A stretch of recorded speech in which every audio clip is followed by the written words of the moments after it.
안녕하십니까. 매일 아침 조간신문의 주요 기사를 딱딱 풀어서 해석해드리는 조간딱풀 11월 15일 화요일에 인사드립니다. 저는 오늘 아침 조간신문을 보면서 우리나라가 정말 왜 이렇게 되었나 그런 생각이 들었습니다. 정치인들 뿐이 아니고 사회 전반의 정오, 적개심 이런 것들이 끌어 넘치는 것 같습니다.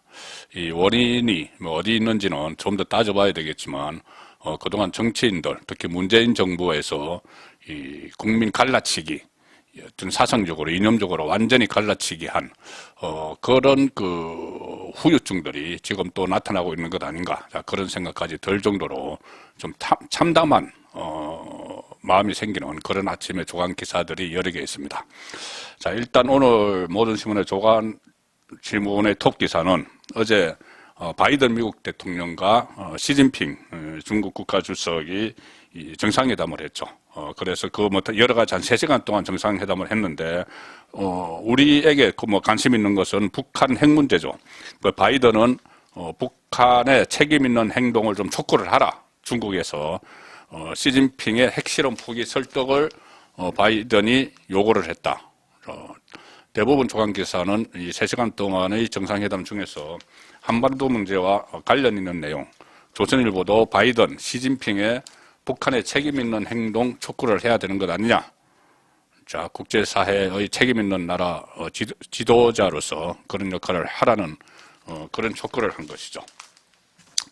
자, 지금 윤석열 대통령이 정상회담, 정상 외교 중이죠. 정상 외교 중인데, 국내에서는 이 야당에서 또 진보 성향의 단체들 또 스피커들이 흠집 내기에 아주 열중을 하고 있습니다.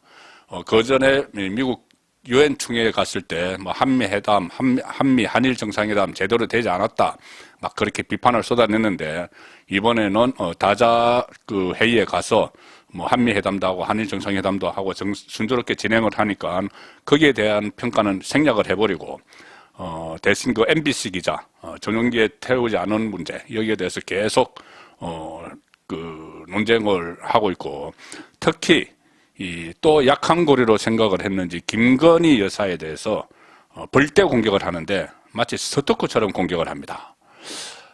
모든 이 스피커들이 다 나서가지고 바이든 대통령과 사진을 찍으면서 팔짱을 낀 것, 이런 것까지 막 시비를 걸고 하는데, 김정숙 씨도 과거에 마크롱과 또 팔짱을 끼고 찍은 사진을 그때는 문재인 정부 청와대에서 홍보를 한다고 대대적으로 또 홍보도 하기도 했는데, 어쨌든 이 김건희 여사에 대해서는 조그마한 티라도 하나 잡아내기 위해서 스토커처럼 그렇게 공격을 하는데, 허용할 수 있는 수위가 넘어선 것 아닌가, 그런 생각까지 들 정도입니다.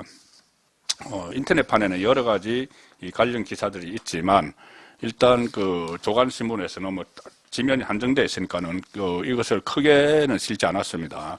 이 세계일보, 매일경제신문 3면에서 이런 기사가 있습니다.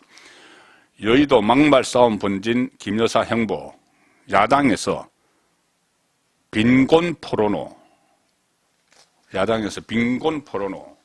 자, 이런 지금 정말 어처구니 없는 이런 말까지 지금 야당에서 나왔습니다. 빈곤 포르노다. 자, 이 내용이 뭐냐면은, 민주당 최고위원 중에 장경태라는 사람이 있는데, 어제 최고위원회의에서 이런 이야기를 했습니다. 이번에도 여지없이 또 외교 참사가 발생했다. 김건희 여사의 빈곤 포르노 화보 촬영이 논란이 되고 있다. 자, 빈곤 포르노라는 것은 아마 장경태는 동정심을 불러일으킬 목적을 가지고 가난을 자극적으로 연출한 것, 그것을 이야기를 하는 것 같은데, 김건희 여사가 캄보디아 프놈펜에 가서 선천성 심장질환을 앓고 있는 14살 소년 로타의 집을 찾아서 건강 상태를 살피고 이렇게 가족들을 위로하고 한 사진을 몇 가지 공개가 됐죠. 그걸 빈곤 포르노다 이렇게 이야기를 하는 겁니다. 장경태 이야기는 또 이렇게 합니다. 세계 정상 배우자들에게도 세계적인 명소인 앙코르와트 방문을 요청한 것인데 김 여사는 개최국 요청에도 불구하고 공식 일정을 취소하고 푸놈펜의 선천성 심장 질환을 앓는 소년의 집을 방문해서 사진 촬영을 했다. 결례다. 외교적 결례고 의료 취약 계층을 방문해서 홍보 수단으로 삼은 것은 더욱 실례다. 장경태 말입니다. 김 여사가 집 앞에서 소년을 안아던 모습의 복장, 시선, 분위기 모두 1992년 오더리 헵번이 소말리아에서 영양실조 아동을 안고 찍은 사진과 흡사하다. 그리고 김용민, 민주당 김용민도 왜 따라하느냐. 자, 고통받는 사람들을 장식품처럼 활용하는 사악함부터 버리기 바란다. 여기에 대해서 이상민 민주당 의원조차도 오션 의원이죠. 민주당의 오션 의원. 대통령 부인인데 그렇게 좀 폄하하고 비하하는 표현을, 그리고 또 외모에 관한 부분은 매우 신중해야 되는데 그렇게 하는 건 좀 경솔한 운동이다. 무슨 스토커처럼 하는 것 또한 별로 그렇게 바람직해 보이지 않는다. 이렇게 자기가 몸담고 있는 민주당 일부의 이런 발언에 대해서 지적을 했습니다. 이 사진 이겁니다. 이 오더리 헵번 코스프레 했다. 이 사진인데 과거에 오더리 헵번이 소말리아에 가서 거기 그 아이를 기아에 허덕이는 아이를 안고 있는 이 사진과 김건희 여사가 프롬펜에서 선천성 심장병을 앓고 있는 소년을 안고 있는 모습, 앓고 있는 그 소년을 안고 있는 모습. 자, 이것이 코스프레다 이렇게 이야기를 합니다. 자, 김건희 여사가 이 소년의 집 앞에서 이렇게 아이를 안고 누군가와 이야기를 듣는 그 모습이죠. 그 모습인데 마치 그것을 완전히 연출을 해서 이렇게 똑같이 했다. 이렇게 프레임을, 또 악의적 프레임을 씌우고 있는 것이죠. 그리고 앙코르와트 방문을 요청을 했는데 김건희 여사가 거기를 가지 않고 선천성 심장병을 앓고 있는 어린이집에 갔다. 자, 그래서 외교적 결례다. 다른 나라 그러니까 다자간 정상회의에 가면 배우자 프로그램이라는 게 있습니다. 그러면 배우자 프로그램에 그 다자회의에 참석한 정상들의 배우자들이 같이 일정을 맞춰서 가는. 그런데 이번에는 캄보디아에서 앙코르와트를 단체 관광을 하는 프로그램을 마련했는데 여기에 다 가지 않았습니다. 가지 않고 많은 나라 배우자들이 다른 일정으로 빠졌죠. 갈 사람은 가고, 프로그램에 있어도 갈 사람은 가고, 다른 일정을 할 사람은 다른 일정을 하는 겁니다.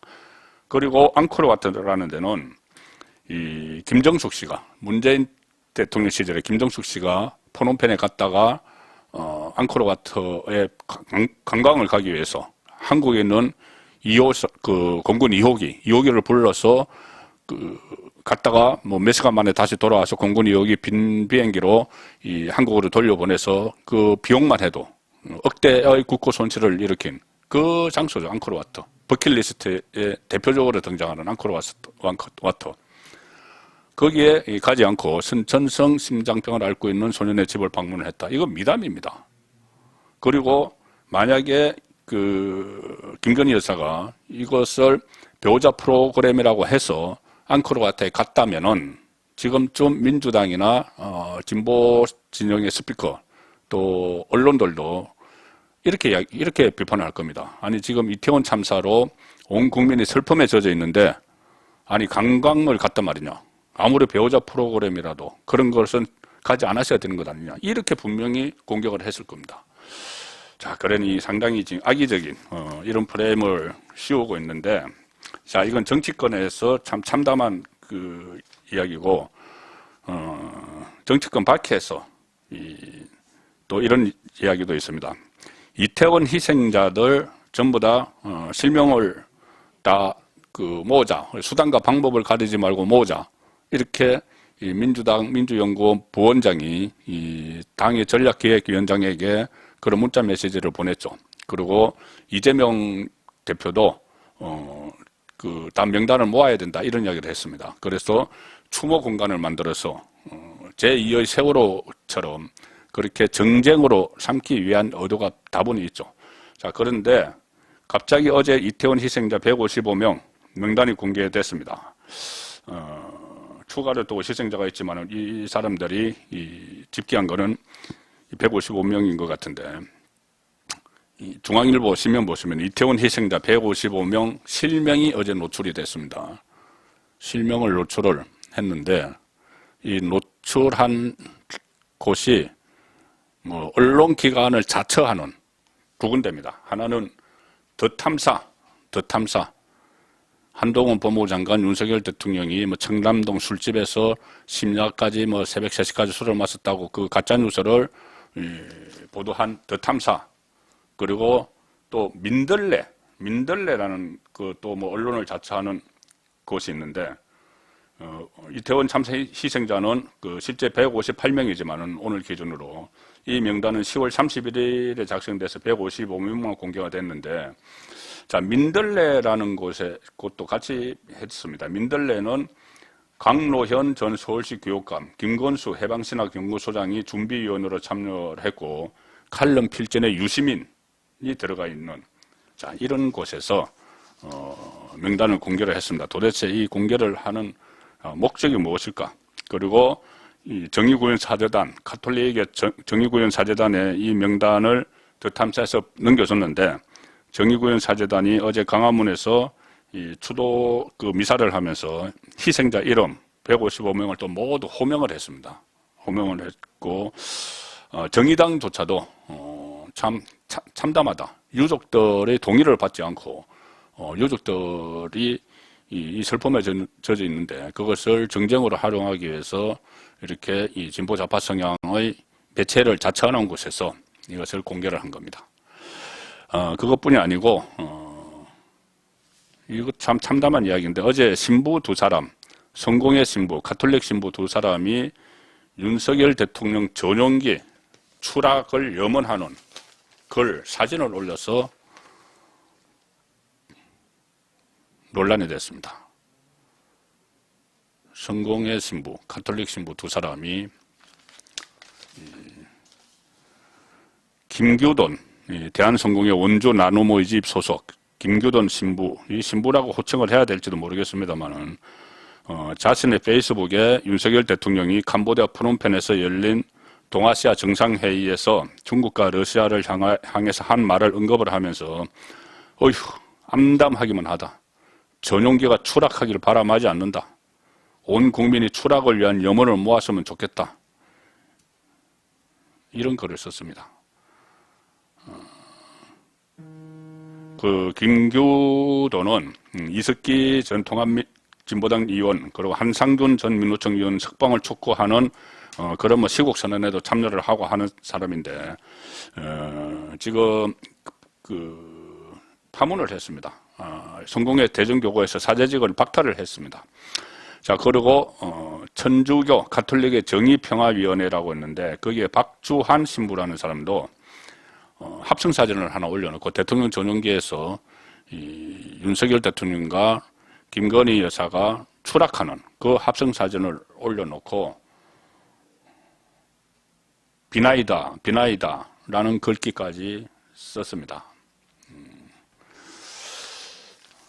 자, 이런 행동을 도대체 어떻게 이해를 해야 될지 암담하기만 한데, 지금 민주당 주변 세력에서 유족 이태원 참사 유가족들의 명단을 공개를 하고 또 국정조사를 하자고 거리에서 나가서 서명운동을 벌이고 하는 것은 결국 정치적인 목적은 이재명 지키기입니다. 다른 무슨 말을 둘러대도 지금 상황에서 할 수 없는 일들을 하고 있기 때문에 이재명 보호를 위한 것이 아니라면 다른 말로는 설명이 안 됩니다. 자, 그런데 자, 이재명이 언제까지 민주당이 보호할 것이냐. 자, 그 부분을 한번 짚어보겠습니다. 일단 오늘 제가 어제 말씀드린 대로 이재명의 복심 중에 복심, 정치적 공동체 정진상이 오늘 소환이 피의자 신분으로 소환이 되는데 이번 주 중에 정진상에 대한 구속영장을 청구할 방침이다. 자, 한겨레 기사입니다. 이번 주 중에 검찰이 정진상에 대한 구속영장을 청구를 해서 법원의 영장을 발부를 하면은 왼팔이라고 하는, 이재명의 왼팔이라고 하는 김용은 지금 구속돼 있죠. 그럼 오른팔 정진상까지 구속이 되면, 특히 뇌물 이런 것으로 구속이 되면은 그 다음에 갈 것은 이재명에게 향할 수밖에 없는 상황입니다. 자, 그런데 지금은 야당이 대대적으로 보호를 하고 있습니다. 정진상이 오늘 검찰에 출석하는데 어제 야당이 대검을 항의 방문했습니다. 자, 비명계 일부에서는 당이 올인하는 건 과잉이다 이렇게 이야기를 하지만 지금 동아일보겠습니다. 어제 박범계를 비롯해서 대검을 항의 방문을 했는데 왜 항의를 하느냐? 자, 이재명의 오른팔 정진상에 대해서 소환을 한다고 알려지자마자 대검으로 우르르 몰려가서 항의를 했습니다. 김용 때보다 더 세게 하죠. 왜 그러냐면은 정진상이 이재명의 모든 것을 알고 있는 인물이기 때문입니다.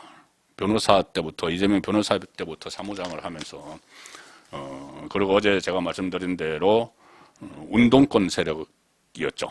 자, 그래서,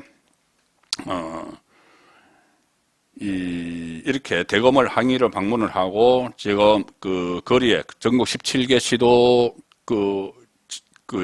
지구당별로, 지구별로, 가두 서명운동도 벌이고, 이렇게 지금 이재명을 보호하기 위해서, 망을 막 치는데, 자, 이게 언제까지 이렇게 갈 것이냐. 자, 민주당 안에서도, 부글부글 하는 사람들이 있습니다. 조금 전에 말씀드린 비명계, 당 올인은 과잉이다. 이렇게 이야기하는 사람은, 조금 전에 또 말씀드린 이상민 의원, 이런 사람들인데, 이 비명계 의원도 전체적으로는 지금 속으로 부글부글 하면서 대놓고 이야기를 못 합니다. 이유는 딱 한 가지죠. 지금 다음 총선이 얼마 남지 않았는데 이재명이 당대표입니다. 그럼 이재명이 공천권을 가지고 있죠. 만약에 지금 여기서 대호에서 이탈을 하면은 다음 공천을 받을 수 없기 때문에 정치인에게는 그게 생명이죠. 그래서 울며 겨자 먹기로 이재명을 위해서 공동정선을 형성을 하고 있는데, 자, 이게 언제까지 갈 것이냐. 그걸 짚어봐야 되겠죠. 자, 일단 이 비명계가 공천 우려 속에서 침묵을 하고 있다. 자, 동아일보는 그렇게 분석을 합니다. 이상민 의원 정도가 라디오에 나와서 이번 일은, 이재명 일은 정치적으로 공방할 일이 아니라 사법적, 법률적으로 대응할 일이다. 지도부가 나서는 것은 적절하지 않다. 올인하면 안 된다. 이렇게 우르르 대검으로 몰려가고 하면 안 된다. 이렇게 선소리를 하지만 결국 비명계는, 이재명계, 비명 반명은 이재명이 직접 연루됐다는 서모킹건 결정적 증거가 나오기 전까지는 침묵으로 지켜봐야 됩니다. 왜 그러냐면 공천권을 쥐고 있기 때문에. 그리고 이재명이 완전히 공천권이 사라질 때까지는 침묵을 하든지 아니면 어쩔 수 없이 동참을 하든지 해야 되는 거죠. 동아일보가 취재한 비명계 재선위원은 이렇게 이야기합니다. 정진상이 구속되고 이재명 대표에게 직접 문제가 있다는 팩트가 나오지 않는 이상 당내에서도 현직 대표의 거취 문제를 먼저 꺼내려는 사람은 없지 않겠느냐. 손절해야 된다는 말을 할 수가 없다는 이야기죠. 공천권을 갖고 쥐고 있기 때문에. 또 다른 비명계 국회의원도 이렇게 이야기합니다. 결국 국회의원들에게 가장 중요한 것은 총선 공천이다. 그런데 이재명 대표가 대표직을 유지하는 이상 공천권을 쥐고 흔들 텐데 의원들이 어떻게 섣불리 입을 열겠느냐. 이게 지금 핵심입니다. 단일 대우를 막 형성하는 것처럼 보이는 것이 이게 핵심입니다. 공천권이죠. 그런데 정진상이 구속되고 이재명을 향한 검찰 수사가 더 조여올 경우 지난 대선 경선 과정부터 누적되어 온 이재명 사법 리스크에 대한 불만이 본격적으로 터져나올 가능성이 높다. 당의 관계자는 이렇게 이야기합니다. 김용에 이어서 정진상까지 이 대표가 자기 입으로 말한 측근들이 연이어 구속되면 이재명의 리더십도 당연히 흔들릴 수밖에 없다. 자, 그래서 결국 민주당이 이재명을 손절을 저는 언젠가는 한다고 보는데 그 손절하는 시점이 언제가 될 것이냐. 아마 이 손절이 시작되는 시점은 정진상 구속일 겁니다. 정진상이 구속되면은 그 다음에는 이재명 소환으로 가죠. 검찰이 이재명 소환으로 가면은 야당 대표 소환 전국이 전개가 됩니다. 야당 대표가 소환되는 전국. 이것은 큰일이죠. 제1야당의 대표가 소환이 되니까는 그 소환 전국이 전개가 될 때 어떻게 이것이 진행이 될 것이냐. 만약에 이재명에 대한 사법 처리가 본격화돼서 기소를 하거나 구속영장을 청구하거나 이 상황까지 되면은 당 대표직이 안 내려놓을 수가 없습니다. 기소가 되면은 이 정치 탄압이라고 이 당무심사위원회에서 당무위원회에서 정치 탄압이라고 하면은 대표직을 유지할 수가 있지만 이 정도 상황까지 가면은 당무위원회 의장이 아무리 이재명이라도 당무위원들이 여기서 면죄부를 주기는 어려울 상황이 될 수가 있죠. 이 검찰에서 정말 스모킹건이 나와서 이재명이 주범이다 이렇게 되면은 그 경우에는 당 대표직을 내려놓을 수밖에 없습니다. 그러면 공천권도 떨어지죠. 공천권 없는 이재명은 민주당에서 전혀 쓸모가 없는 사람이 됩니다. 물론 친명 핵심 몇 명은 지키려고 하겠지만 그 친명 핵심들도 이재명이 공천권이 없어진 상황에서 다른 지도자가 나와서 대표가 나와서 공천권을 행사할 텐데 그러면은 이재명을 끝까지 지키려고 하다가는 다음 그 대표에게서 공천을 못 받습니다. 그러면 일제히 이재명을 용도 폐기할 가능성이 높은 상황이죠. 그래서 정진 사항이 구속되는 시점에 이재명 손절이 시작되고 이 대표직을 내려놓는 시점에 그 이재명은 완전히 민주당 안에서 토사구팽 당한다. 뭐 토사구팽도 아니죠.